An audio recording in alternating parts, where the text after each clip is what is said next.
America is in an all-out trade war with the entire world in an effort to renegotiate for better deals, which will hopefully bring back more money and more jobs to the country. But while this is all happening, the stock market, mortgage rates, and the overall economy is pretty much going up and down like your favorite roller coaster ride with no end in sight. So today we're going to be breaking down Trump's renewed push for tariffs, what this really means, like I said, for the overall economy, your wallet, and what should we be doing going forward. So let's get into it. And we'll be back in 3, 2, 1, we gone. Welcome back, family, to another episode of the First Sip Podcast. I'm your host, Dekimbe Smith, and this week, as I sip on my black coffee, we are talking about Trump's renewed push for tariffs on pretty much the entire world. And like I said before, it has had the economy up and down on a daily basis, and we are not sure what to expect next. So let's set the stage.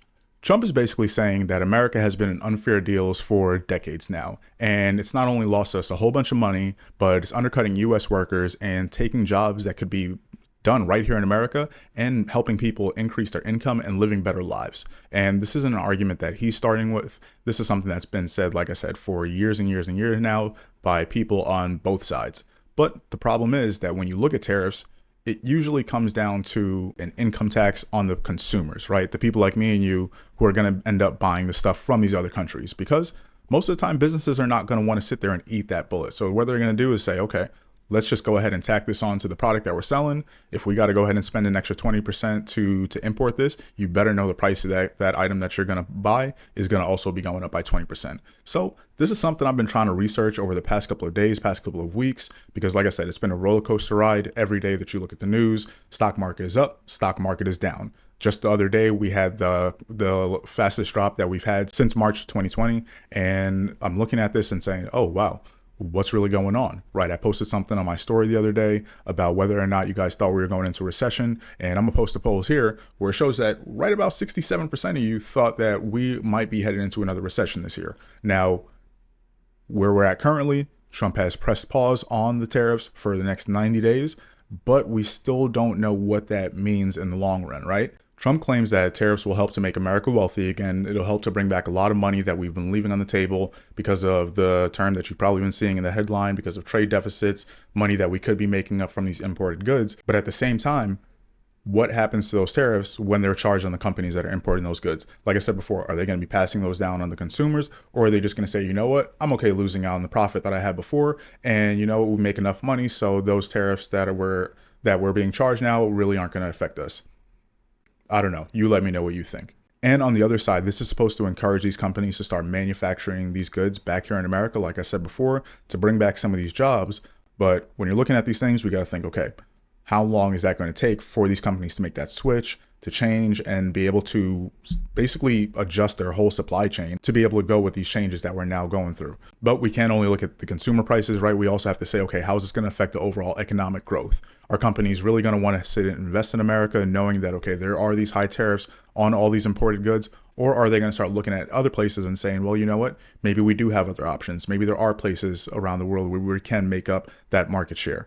But when you really look at it, America consumes so much that really isn't a feasible option. So this is something that they do have to think about and say, okay, well, you know what, if I do want to have access to this entire market, you know, all the buyers that are here in America, what do I need to do? What do I need to restructure? What do I need to renegotiate, whether it's another country or whether it's a company like Apple, and say, okay, how do we start moving some of our manufacturing over from China and move it back over to places here in America, so we don't have to worry about the increased cost or worrying about any more changes when it comes to like economic policies? So these are things that I want to go ahead and dive into a little bit deeper, but we got to go ahead and add some context about how we really got here in the first place. Because like I said, this isn't something that started last month. This is something that Trump has been pushing for ever since his last term. So let's go ahead and dive into that. Now, back in Trump's first term, he actually had implemented tariffs on a lot of Chinese goods, well over, I believe, $300 billion worth of imported goods from China. And this was in an effort, once again, to cut back on some of the money that we've been losing out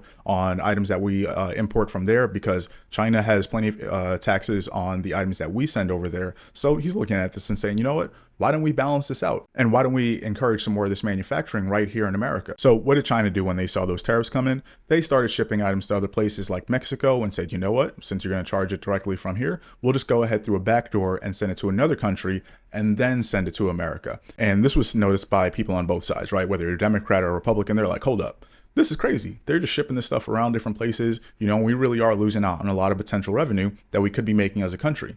And at the same time, you know, we're looking at our deficit continue to go up through the roof, and people are saying, where do we make the money from? So you have to start looking at these things and saying, all right, well, where can we make the money from? So let's start addressing this. But on the backside, like I said, there's a lot of people saying this is not the way it should be done. We should have taken a slower approach with these things, maybe come at the tariffs based on the sector and say, okay, you know what? Let's start looking at steel. Let's look at lumber. Let's look at those things first, not just a wide sweeping tariff on all the countries, because that's where we're at right now. Right now that Trump is back in office again, he's saying, you know what? Since they went ahead and backdoored through other countries before, we're going to go ahead and lay tariff on everybody, right? So I don't care who you are. You're getting a 10% tariff, you're getting 30%, you're getting 20%, and everybody's got to come to the table and renegotiate. And this was a couple days ago. At the point of this recording now, he has kind of rescinded on that and said, you know what? I'm going to put a 90-day pause on that. I'm going to give you guys some more time so we can figure out what needs to happen, figure out what better deals we can make, and we'll go from there. But China still has their tariffs in place. So that's a crazy thing. And it's a crazy roller coaster that we are going to have to see where that continues to go up. I'm like, if it goes up to 200, 225%, who knows? We'll see, right? But I'm here and I'm going to keep you guys updated over the next couple of weeks. But this is the groundwork, right? This is the stuff that has led us to where we are now. Why have we laid tariffs on everybody? Like I said before, because they found ways to get around it. And Trump is basically saying, I found the solution. Everybody's going to get tariffs. Y'all want to do that funny stuff? Come back here and we'll figure it out. I got you. And if you want to slap tariffs on us, then I got tariffs for you. Reciprocal tariffs for everybody. And that has been another trigger word for the week. Reciprocal tariffs, reciprocal tariffs. So at the end of the day, how is this really impacting me and you? Well, like I said before, tariffs are a direct impact on prices that we pay on everyday goods, right? Whether that be the clothes that we're buying, whether that be the cars that we're buying, all these different things, right? You have to sit there and say, okay, well, if I'm going to be buying goods that are coming from China, things that are coming from India, and we're now charging 100% tariff on it from places like China, at some point that's going to increase the price on my goods, right? And yes, you're right about that. Just like how in other countries, like my family's from Guyana, and I was talking to my dad about it the other day about the VAT that they have on imported items, right? VAT is a value added tax that's basically say if you bought a TV for, let's say, $1,000. You buy that TV, and if there's a 10% tariff on it, well, now it's going to cost you $1,100, right? You got to go ahead and pay that difference because you're importing an item into this country. And why do other countries do this? Well, they say, especially developing countries, they look at it and say, well, we don't really have other opportunities to really to collect the revenue and taxes from our businesses because we don't maybe have the systems in place yet. So the wealthier people in the country who are importing items, quote unquote, like luxury items, that are paying a higher price, they can afford to hold the burden of this VAT, right? And this is, I guess, kind of like what we would consider here, like taxing the rich almost, where, you know, if you're in these countries and if you don't have the means to import a TV or a car from another country, you're just going to go with the options that you have locally, right? And basically, that's why I said when you look at the tariffs here that are being implemented, that's probably what we're going to be looking at. Okay, if I'm importing a TV, if I'm importing a car, even if it's a US-based company, and if they're importing parts to make whatever it is that they're making here, the prices are going to go up, right? I follow a lot of, and I buy from a lot of fitness companies here that manufacture their stuff. You know, they're based right here in the US, but they do have to import fabric and things like that from other countries. So that $60 pair of sweatpants might go up to $75, $80 just because of things like this. So yes, it may be good, right? Long term, when jobs start coming back here and we're able to manufacture these things and hopefully manage the increase in the price that might happen, because obviously American workers cost more and you have to pay them more. So what does that look like in the long run? Nobody really knows. And that's the thing that I'm also sitting here scratching my head saying, well, everybody's talking about these jobs coming back, but what kind of jobs are there? Like, what do these jobs really look like? Are these going to be factory jobs, manufacturing jobs where you're like in a factory kind of just sitting there, you know, putting things together? Because in the next 5, 7, 10 years, is that really where we see the world going? Or are we going to need people who have more technological knowledge, right? Or are they going to have to know more about things like AI and those kind of things? Because that's what everybody else is talking about. But at the same time, we're talking about bringing back manufacturing jobs. And I'm asking myself, like, I don't think that's going to be enough to fill the gap that we have here. So where else do we need to be having the conversation when it comes to jobs? Are we looking at ways of increasing the wages, right? Because just the other day, Governor Shapiro here in Pennsylvania was talking about how the minimum wage in Pennsylvania hasn't increased from $7.25 since what, back in 2008. $7.25. That is insane. And then you drive across the state lines and you can be making $15 an hour. You know, these are some of the conversations that I think that we should be having more of, where I'm like, why isn't anybody talking about this, right? If you're making $7.25 an hour, or even close to, okay, I don't know anybody making that, but even if you're making $10, $12, $15 an hour, it is very hard, right? It is a very hard lifestyle right now. And I feel like there needs to be more focus on these things instead of, okay, how can we get Apple and Amazon to build more manufacturing plants over here that's going to take the next 5 years to do, right? I don't know if it's really a realistic thing, and I think it's something that kind of gets us strung along for more time, because honestly, I don't know if anybody has a real solution, and I don't have an immediate solution. But I think sometimes, like I said, we need to look at these other areas and say, okay, everybody's talking about AI, talking about this. Maybe I should be learning about AI and not worrying about, you know, when this is going to be coming back over here. So that's kind of where I'm at with that. Earlier, I was also talking about how mortgage rates were being affected. Now, just a couple of days ago, we saw rates drop down to their lowest points in September of 2024, and this was right at about 6.6%.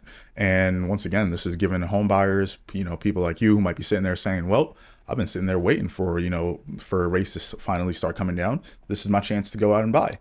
Well, slow your roll there, right? Go ahead and pump the brakes, because rates have gone right back up. And as of today, when I had checked it, we were sitting right at about 6.9% again. So this is what I'm saying. With all the things that are going on with the talks about tariffs and all the uncertainty that's going on with the world and our economy, people don't really know what to do. And the mortgage rates are going up and down because it's closely tied to this thing called the 10-year treasury, right? Now, this is something that people look at, especially when the stock market is kind of crazy. People look at this as something to invest in. But because of the uncertainty that's been going on so long, even that has been going up and down. So people are saying, okay, well, you know what? Let's pump our brakes again. Things aren't looking as good or as calm as we thought they were going to be. So let's push that rate back up just a little bit. So that's why we saw the mortgage rate tick back up over those past couple of days. Now, trust me, I can get into a lot more detail about that stuff, but it's a pretty complex topic. And, you know, like, I don't want to sit here and bore you about that. Now, let's go ahead and move on to what should we be doing about this. Now, one thing I always say, if you are a home buyer, somebody who is looking to invest and do these kind of things, you have to be prepared and figure out, okay, who do I need to be talking to? Who's well-versed? Who's somebody that can help me strategize and say, well, based on what's going on with the mortgage rates and what might happen over the next 3 months, what would be the best time for me to go ahead and say, this is when I should start looking. This is when I should get pre-approved for a mortgage. If you're talking about investing in the stock market, don't take my advice. Go ahead and start learning some stuff. There's a lot of people on social media. I watch Market Mondays every Monday, you know, and they are sitting there literally giving you step by step, what are the things you should be looking for in the market? Where are some key like indicators and things that you see? Okay, if you see this might be a time for me to start putting some money in. Should I look at things like dollar cost averaging and just go ahead and invest on a weekly basis, right? Getting more familiar with these terms, understanding like what should I be doing on a monthly basis as things continue to just be uncertain and crazy over these next couple of months. It'll really help you know how to position yourself and say, all right, that's the plan I'm going to go ahead and follow until I know, okay, now I can take my money and do something else with it, right? Because like I said, maybe you're not going to go ahead and buy, maybe you're not going to go ahead and start investing. So you're just going to start making some money and keeping it on the side. These are all things that you can be doing right now, but you have to have some sort of plan, right? Don't just be sitting there looking at the news and saying, oh, well, that's crazy. Or saying, oh, no, I'm just going to not do anything forever and not even educate myself on the topics and things that I'm seeing every day, right? That's one of my biggest pet peeves because, like I said, with all this stuff that goes on, you can sit here and start drinking a lot of the Kool-Aid and just get swayed one or two ways and realize that time is just going without you taking any action. So make sure you're staying well versed on it and asking the right questions and doing what you need to do to position yourself for when that time is right, right? If mortgage rates do slip down again and go down to 6.5, go down closer to 6%, are you going to be ready, right? Is your credit going to be where it needs to be? Are you going to have money saved? Let's look at the stock market. If Nvidia goes ahead and drops back down to $95, if it drops down to $89, these different numbers, are you going to say, wait, now I have money to go ahead and invest? Or are you going to still be sitting there scratching your head and be like, man, I should have probably been preparing while all this stuff was going on. Why didn't I go ahead and save some more money or go out there and make some money? That's what I'm always coming back to, people, because like I said, I've done it for long enough myself, and I want whoever's watching this who might need that little extra boost to say, all right, I've done enough sitting around and watching. Let me go ahead and get back to work. Let me go ahead and pick up that book. Let me make that phone call and see who it is I need to talk to. Like I always say, if you guys are ready to make that move or have questions about what you should do to plan out your home buying process, reach out to me, right? I connect you with my lender that I work with, connect you with my tax person. If you need to get your taxes cleared up, anything that you need to do along the way to prepare yourself to get ready to buy that home, let me know. Reach out. My number is in the description. My information is down there, and I'm here to help. So, guys, like I always say, stay tuned, stay curious, and as always, enjoy your first sip.